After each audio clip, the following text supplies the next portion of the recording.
Power Monday, where your Mondays will never be blue again. Hello everybody, good morning and welcome back to another episode of Power Monday, where your Mondays will never be blue again. As always, my name is Taufik, and if this is your first time tuning in, Power Monday is ERA's original podcast where we bring in the best of the best in the industry to share their real life journeys, the strategies that kept them through, and the best practices for success. So if you guys are looking for your weekly dose of motivation and inspiration, we'll be here for you every Monday, 10 a.m. And you can also catch us on 1ERA SG Spotify as well as 1ERA YouTube. Now in today's episode in the Power Monday studio, we have someone who truly exemplifies self-discipline and perseverance. He started his real estate journey at just 23, and after almost 20 years in the industry, throughout the years in the industry, he has become the youngest executive group division director. And despite tough beginnings, his determination to succeed has led him to incredible heights. So now he is to share his insights on building a thriving business and the power of resilience. Please welcome to the Power Monday studio, the one and only Zac Huang. Hello everybody, my name is Zac. Oh, okay, so we rarely talk like have a proper conversation. Okay. So just share a bit about your real life journey. So you started at 23 right after NS. So was real estate something that you've always known that you want to do?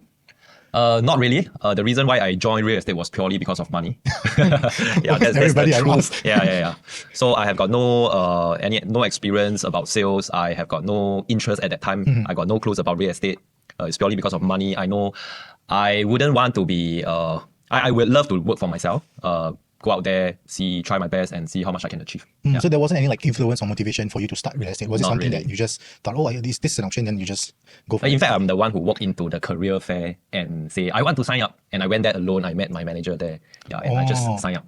So you knew that you wanted to have your own business or some sort of thing? In a way. So in fact, I did consider selling insurance, which I went for the interview as well. I explored about selling cars. And also property. So I weighed the different options that I have at that point in time.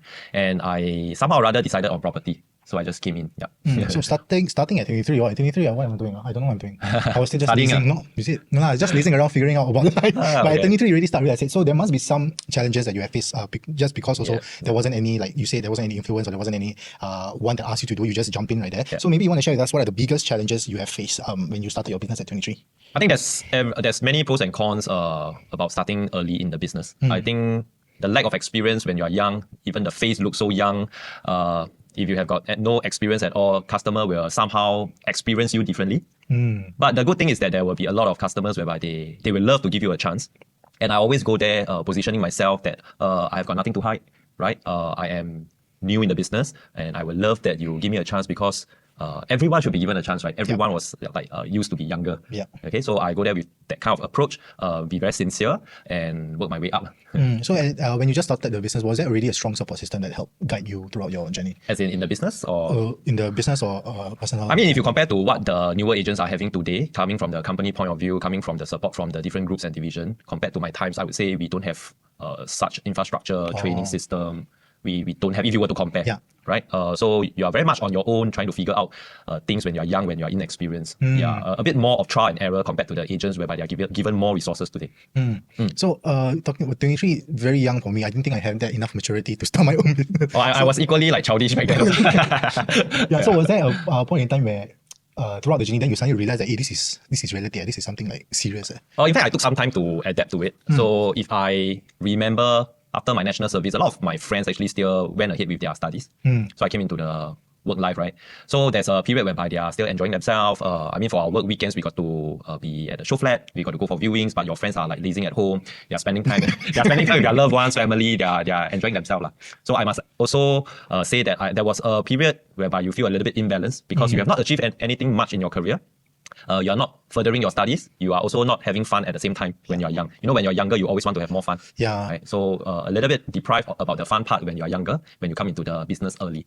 So after some time, then I slowly got used to it, working over weekends, working at night, longer hours, and that's how I slowly accept. Understand. So throughout this almost 20 years in the industry, was there any moment where you ever felt like giving up? Every time, every year, every month, feel like giving up, but cannot give up, bro. Really. To be honest, once in a while, I believe the listener would also know that being in sales, you are always required to be very high energy, always self-motivated, very positive. There's a lot of setbacks and also rejections, whether is it from the business or from your personal life. I think there's always challenges, right? The thought of giving up, somehow or rather, or once in a while, it will pop by. But it's the ability to say no to it. Always feel like giving up, but cannot. My kids still so young, how to give up? And it's never something that's super easy. Like some people I think there were some previous guys where I talked to, some of them, when I asked this question, they say, no, everything's smooth sailing. Sure. Yeah, but also those who actually have felt like giving up, no matter how many 100 times, sometimes they will still feel like giving up also. I mean, what I mean to say is there's never a limit to the fact that your life will always come with challenges and obstacles, right? Yeah. Okay, so that being said, how, from your perspective and your experience, do you define resilience in the context of the industry or your personal life? I think being resilient is really important, whether it's personal life or in business. I think it's the ability to look at things differently.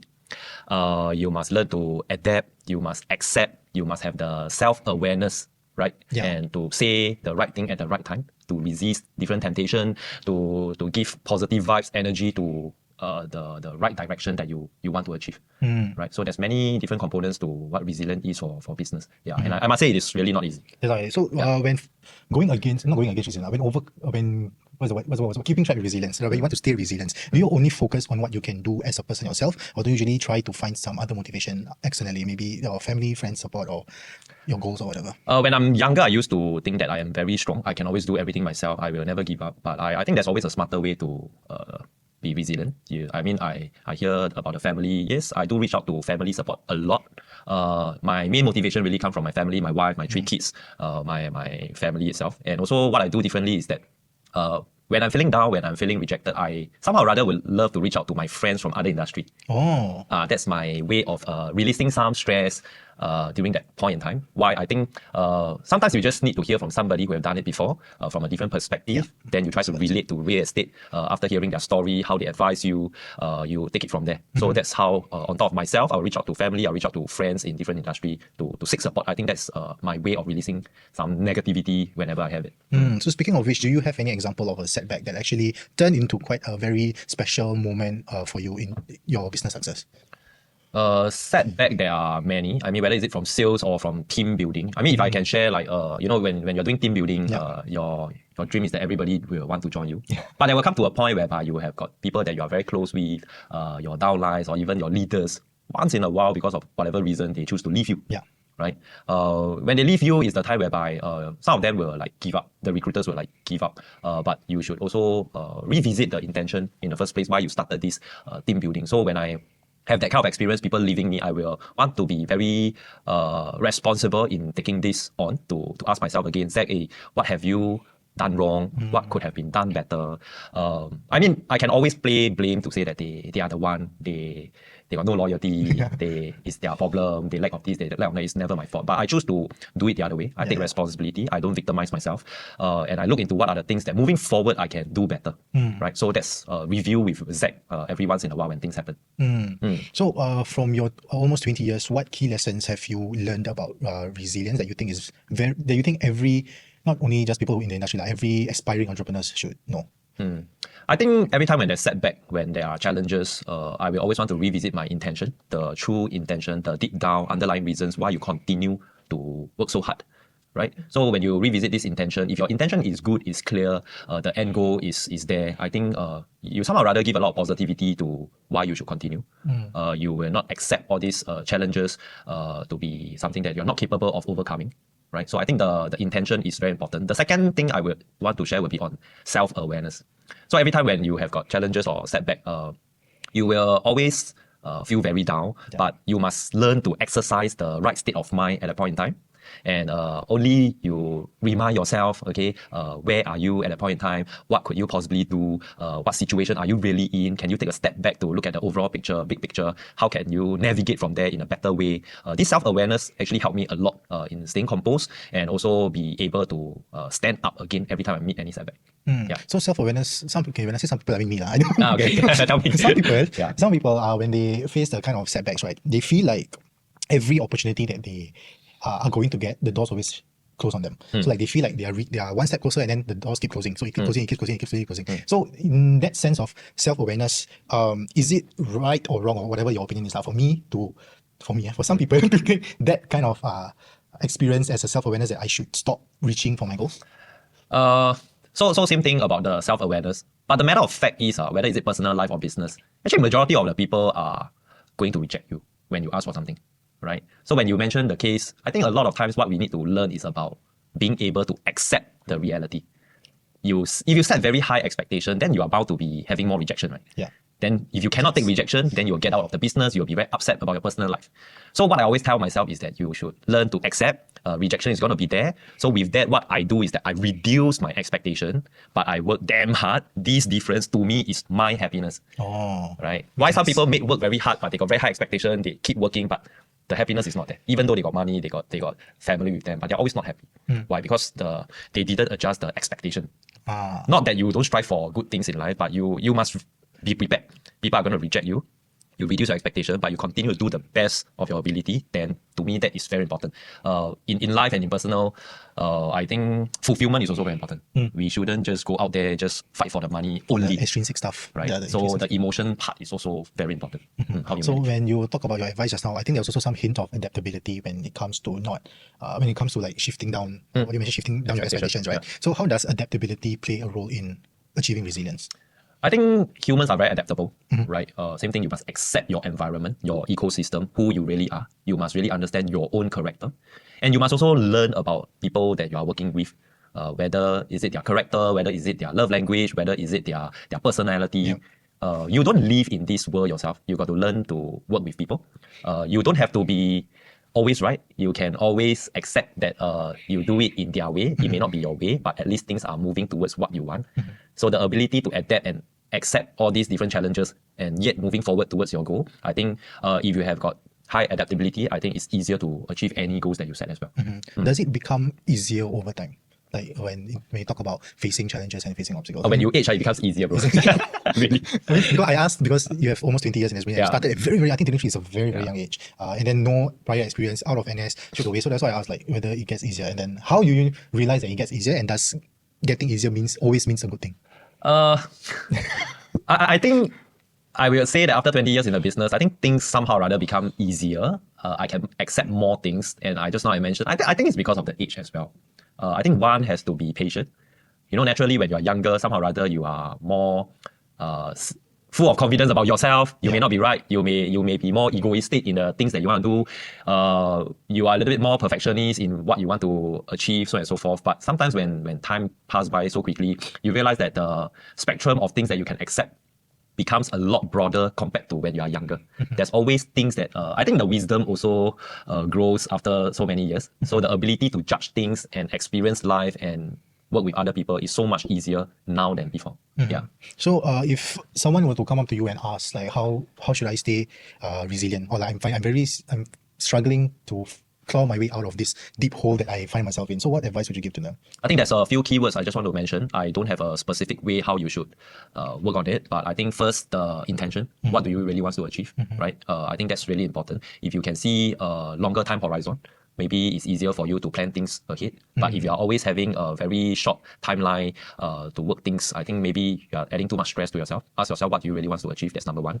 I think the self-awareness is about your own character, who you really are. We don't need you to change your character. But at that point in time, when you face challenges, when you face setback, ask yourself, is there something else I can do differently? Despite having that same few characters that you have. Some of them can be very hot-tempered, but when you meet a customer who is going to pay you, you sometimes just got to stay humble and just close the deal and don't be egoistic about it, right? So we are in business, you just need to bring food back home, right? You just got to accept this. I think the last thing I want to share would be like the adaptability, right? You must, do you have a choice in the first place? Can you give up? If you can give up, sure. If there's any other things that you can do better by giving up what you're doing now, then give up. But if you don't have a choice, a lot of time at your point in life, to be honest, right? You don't have a choice to give up. When you give up, worse things will happen. Correct. Right? So why don't you take this as a motivation about not giving up and continue to do your best? As long as you slowly move forward. Even if you don't move forward, you stand still, sometimes it's okay for that period of time. Manage your emotion, make sure you are ready, then take a baby step in front, right? Adapt to the ecosystem, adapt to the people, adapt to the environment. You don't live in this world yourself, continue to adapt, because we can adapt to many things. Yeah. That's very interesting, because when I talk to my group of friends and we have like renting sessions, like normal friends too, the topic of giving up always comes up, but I've never said I've always thought that giving up is a want, and I've never seen it as a can, because I thought when you see if you can give up, I never think about the part where you pivot and choose another choice. I also, if you can give up, that means you give up and open, then that's it with your life. So it's very interesting when you say that if you can give up and there's other ways, then you should give up. So and I feel like sometimes we want to achieve our goals, and then sometimes we are too rushing, right? We're too rushing to get what we want, and then we keep comparing ourselves to other people. And then it's also get very tiring, right? So I feel like you have to pace yourself. it doesn't matter if it takes you longer than another person, right? As long as because only you know who you are as a person. You know your own goals, you know your own circumstances. So other people's strategies might not work for you, but you can always tailor it to work it for yourself, right? So for your case, when going through all these setbacks, do you have any like daily practice or ritual or like for Elvin Lim, every morning he watches like motivational talk, right? For Christian, every morning he will write down some stuff. Christopher also will write down stuff every morning. So for yourself, do you have anything such like that? I think I try to stay very grounded. How I do it is always I go back to the family. Oh. So spending time with my wife, spending time with my kids is the way of how Zac every day continue to wake up with motivation, be positive, and go out there, strive as hard as I can.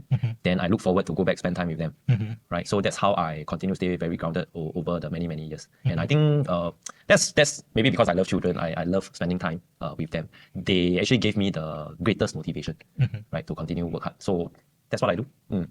Okay, so before we end off the episode, any final words that you'd like to share with our Yari teammates? Anything at all? I think life is full of challenges and setback. There isn't a time whereby it is so smooth sailing. Okay, right. So I just want to encourage all the listeners out there: be brave, be courageous to go out there and try have breakthroughs by doing the best and be 100% all the time in every decision that you make. I think these are the small things that make a big difference. Like we always share with our agents and people out there, how you do the smallest thing is how you end day achieve the biggest things in life. So Zac, thank you so much for tuning in, for joining me in this episode, and thank you guys for tuning in to this episode of Power Monday. Remember that success is not achieved overnight and is the result of overcoming obstacles, learning from failures, and continuously pushing forward. And true power of resilience lies in staying in the course of your goals. We hope that the insights that Zac has shared has inspired and motivated you. So if you guys enjoyed this episode, be sure to subscribe and leave us a review. We love to read them, so stay tuned for more powerful episodes. And until next time, keep pushing forward, stay empowered as we continue to rise by raising others. And remember, your Mondays will never have to be blue again. This has been Zac and Tawfiq. Have a great week, everybody. Bye bye. Bye bye. Power Monday, where your Mondays will never be blue again.